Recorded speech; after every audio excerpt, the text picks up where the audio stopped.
My name's Jim Miller, and this is my wife, Tiffany, and we'd like to tell you our story. We started dating in our junior year.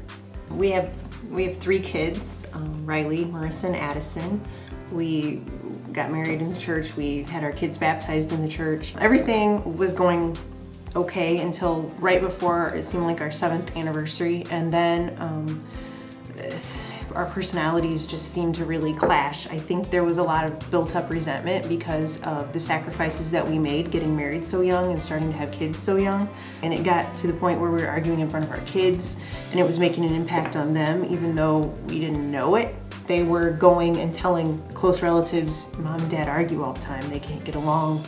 I heard them screaming last night, those kind of things. And that really, it ate away at our hearts. So we turned to friends that we had at that time, and a lot of our friends were getting divorced. And they seemed to be happy with that decision. And so the advice that we were constantly getting was, you need to get divorced. If you're not happy, life's too short, just be done with it. We did try to pray about it, and it didn't seem like we were getting the answers we needed as quick as what we needed. Finally, a person at work had suggested that we go see a marriage counselor. And she was a Christian marriage counselor, which was wonderful. And she didn't push her beliefs on us. She didn't push anything. She just listened and provided good Christian advice. So that kind of helped us take the next step. And then we got the postcard in the mail that Trinity Church was coming to the Ashkum campus. We talked about it, and we kept the postcard, and we went the Sunday after Easter. Was our first Sunday there, and Dave gave a message, and it seemed like he was just speaking directly to us.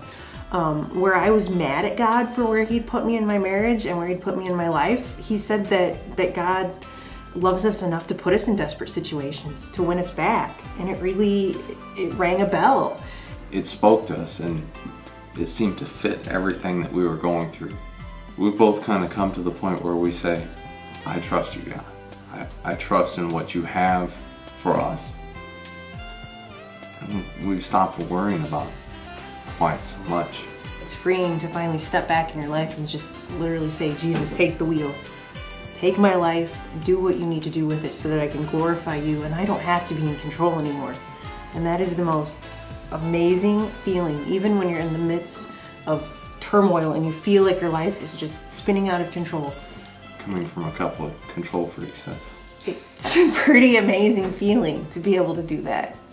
That was a hard thing to give up.